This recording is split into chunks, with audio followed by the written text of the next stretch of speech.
அன்பர்க்கும் உண்டோ அடைக்கும் தாழ் திருவள்ளுவரோட இந்த அற்புதமான ஆழமான வரியோட இன்னைக்கு நாம ஆரம்பிக்கலாம். உண்மையான அன்பையும் மனித உணர்வுகளையும் எந்த பூட்டாலும் அடைச்சு வைக்க முடியாதுங்கிறத 2000 வருஷத்துக்கு முன்பே ரொம்ப அழகா சொல்லிருக்காரு. மனிதர்களை இணைக்கிற உணர்வுகள் எவ்ளோ வலிமையானவை அப்படின்னு யோசிக்க வைக்கிற ஒரு சூப்பரான தொடக்கமா இது இருக்கும். இன்னைக்கு நாம பார்க்க போற இந்த மூலக்கதையின் விளக்கத்துக்கு உங்களை வரவேற்கிறேன். பணக்கார வீடு வித் வாடகை வீடு இப்படிப்பட்ட ஒரு எமோஷனலான கதையை நாம இன்னைக்கு கொஞ்சம் டீகோட் பண்ண போறோம். ஒரு சிறந்த திரைக்கதை மாதிரி அமைஞ்சிருக்கிற இந்த கதையோட பின்னணியில இருக்கிற மனித உணர்வுகளை பத்தி இப்போ தெளிவா பார்க்கலாம். வாங்க உள்ள போலாம். பகுதி 1. அந்த பெரிய இடைடேரி. நம்ம கதையோட 2 முக்கியமான கேரக்டர்ஸை நம்ம முதல்ல புரிஞ்சுக்கணும். இவங்க 2 பேருக்கும் இடையில இருக்கிற முரண்பாடு தான் எல்லாமே. ஒரு பக்கம் ரியாவோட உலகம், 3 மாடி பங்களா, பிராண்டட் துணிகள்னு எல்லா வசதியும் இருக்கு. ஆனா அவளோட மனசுக்குள்ள ஒரு பெரிய வெற்றிடம்.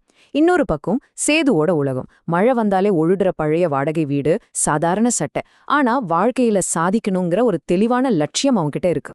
சேது ஒன்னும் சாதாரண ஆளு கிடையாதுங்க. அவனோட ஒரு நாள் எப்படி கிடக்குதுன்னு பாருங்களேன். காலையில சைக்கிள்ல போய் பேப்பர் போடுறான், சாயங்காலம் டியூஷன் எடுக்கிறான், நைட் ஆனா ஹோட்டல் பார்சல் டெலிவரி பண்றான். கொஞ்சம் கூட ரெஸ்ட் இல்லாத அவனோட இந்த தினசரி போராட்டமோ உழைப்பு தான் அவனோட உண்மையான கேரக்டரை நமக்கு காட்டுது. பகுதி 2. மார்க், அதையும் தாண்டிய ஒரு பாடம். ரியாவுக்கு தொடர்ந்த மார்க் குறையறதால அவளுக்கு டியூஷன் எடுக்க சேதுவ அவங்க அப்பா வேலைக்கு சேர்க்கறாரு. ஆரம்பத்துல ரியா அவனோட தோற்றத்தை பார்த்து கேலி பண்றா. ஆனா சேது அதுக்கு என்ன சொன்னான் தெரியுமா? நான் மார்க் மட்டும் ஏத்த மாட்டேன், கான்ஃபிடன்ஸையும் ஏத்துவேன் அப்படின்னு சொல்றான். தன்னை ஒரு பணக்கார வீட்டு பொண்ணு நினைச்சு எல்லாரும் கொடுக்கற அந்த போலி மரியாதைய சேது கொடுக்க மறுக்கிறான். தப்பு பண்ணா திட்டுறான், சரியா பண்ணா மனசார பாராட்டுறான். இந்த உண்மையான அணுகுமுறை ரியாவுக்கு ரொம்பவே புதுசா இருக்கு. இப்போ உங்ககிட்ட நான் ஒரு கேள்வி கேக்குறேன். பல வருஷமா உங்கள ஒரு குறிப்பிட்ட கண்ணோட்டத்துல மட்டுமே பாத்துட்டு இருந்தவங்க மத்தியில முதல் முறையா உங்கள ஒரு சாதாரண மனுஷனா ஒருத்தர் பாக்கும்போது உங்களுக்கு எப்படி இருக்கும்? இந்த கேள்வியை கொஞ்சம் மனசுல வச்சுக்கோங்க. ஒரு நாள் பங்களால கரண்ட் போனப்போ இருட்டான அந்த ராத்திரியில ரியா பால்கனில நிக்கலா.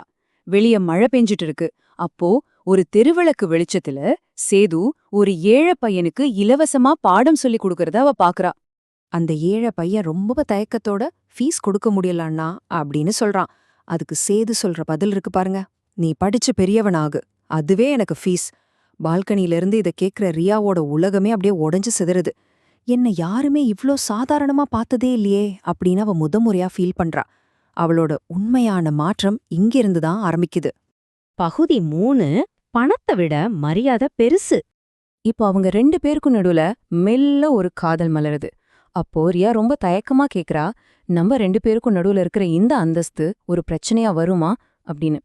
அதுக்கு சேது ரொம்ப அழுத்தமா ஒரு பதில் சொல்றான். பண வித்தியாசம் இங்க பிரச்சனை இல்ல ரியா, மரியாதை வித்தியாசம்தான் பிரச்சனைன்னு. பணத்தை விட ஒருத்தர் சமமா மதிக்கிற அந்த பண்பு தான் எந்த ஒரு உறவுக்கும் பேஸ்மெண்ட் அப்படிங்கறத ரொம்ப ஆழமா பதிவு செய்றான். பகுதி 4. அவமானம், ஒரு அப்பாவோட கோபம். கதையோட ரொம்ப எமோஷனலான ஒரு பீக்குக்கு நாம இப்ப வந்துட்டோம். இந்த விஷயம் ரியாவோட அப்பாவுக்கு தெரிய வருது. ரொம்ப கோவமா சேதுவ அவங்களோட பெரிய ஹாலுக்கு கூப்பிடுறாரு. அங்க உணர்வுகளை பணத்தால விலை பேச பாக்குறாரு. ஒரு வியாபாரி மாதிரி. என் பொண்ணை விட்டு தூரமா போக உனக்கு எவ்ளோ பணம் வேணும் அப்படின்னு ஸ்ட்ரெயிட்டா கேக்குறாரு. ரியா அழுதுகிட்டே அவங்க அப்பாவை தடுக்க பாக்குறா. ஆனா அவர் கேக்கல. தொடர்ந்து சேதுவ பார்த்து, நீ டியூஷன் சொல்ல வந்தவன், உன் லிமிட்ல இரு அப்படின்னு ரொம்ப மோசமா அவமானப்படுத்துறாரு. இந்த இடத்துல வர்க்க பிரிவினை எவ்வளவு கொடூரமா வேலை செய்துன்னு நாம கவனிக்கணும். அந்த வார்த்தைகள் சேதுவ ரொம்பவே காயப்படுத்துது. ஆனா அவன் தன்னோட சுயமரியாதைய விட்டு கொடுக்கல. அங்கிருந்து கிளம்புறப்போ அவன் சொன்ன அந்த மாசான வார்த்தைகள் இதுதான். சார், நான் வேணா ஏழையா இருக்கலாம், ஆனா யாரோட மனசுக்கும் ரேட் போட்டு வாங்க நான் நினைக்கல. இத சொல்லிட்டு அடுத்த நாளே அவன் இந்த ஊரை விட்டே நிரந்தரமா போயிடுறான். ஒரு மனுஷனோட உண்மையான கெத்து அவனோட கொள்கைகள்ல தான் இருக்கு அப்படிங்கிறதுக்கு இது ஒரு சிறந்த உதாரணம். பகுதி 5. Light house. அவன் விட்டு சென்ற ஒரு அடையாளம். இப்போ பல வருஷங்கள் ஓடிடுச்சு. சேது செஞ்ச ஒரு விஷயம் எந்த அளவுக்கு தாக்கத்தை ஏற்படுத்தியிருக்குன்னு பாருங்க. இப்போ வளர்ந்த பெரியவளா இருக்கிற ரியா லைட் ஹவுஸ் அப்படிங்கிற ஒரு என்ஜிஓவை நடத்திட்டு வரா. தெருவோர குழந்தைகளுக்கு இலவச கல்வி கொடுக்கறது தான் இதோட நோக்கம். இங்க ஒரு எமோஷனலான கனெக்ஷன் இருக்கு, கவனிச்சிங்களா? அன்னைக்கு கரண்ட் போனப்போ ஒரு தெருவிளக்கு வெளிச்சத்துல சேது பாடம் சொல்லி கொடுத்தான் இல்லையா? அந்த தெருவிளக்கோட நினைவாதான் இதுக்கு லைட் ஹவுஸ்னு பேர் வச்சிருக்கா. ரியாவோட மனசுல இருந்த அந்த வறுமைய சேது முற்றிலுமா குணப்படுத்திட்டான்.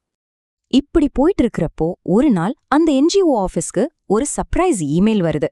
யாருன்னே தெரியாத ஒருத்தர்கிட்ட இருந்து ரொம்ப பெரிய தொகைய நன்கொடையா அனுப்பியிருக்காங்க.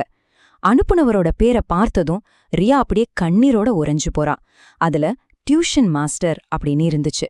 இத்தனை வருஷத்துக்கு அப்புறம் அந்த பேரையும் அதோட இருந்த ஒரு சின்ன குறிப்பையும் பார்க்கும்போது அவளால அழுகைய கண்ட்ரோல் பண்ணவே முடியல. அந்த சின்ன குறிப்புல என்ன எழுதியிருந்துச்சு தெரியுமா?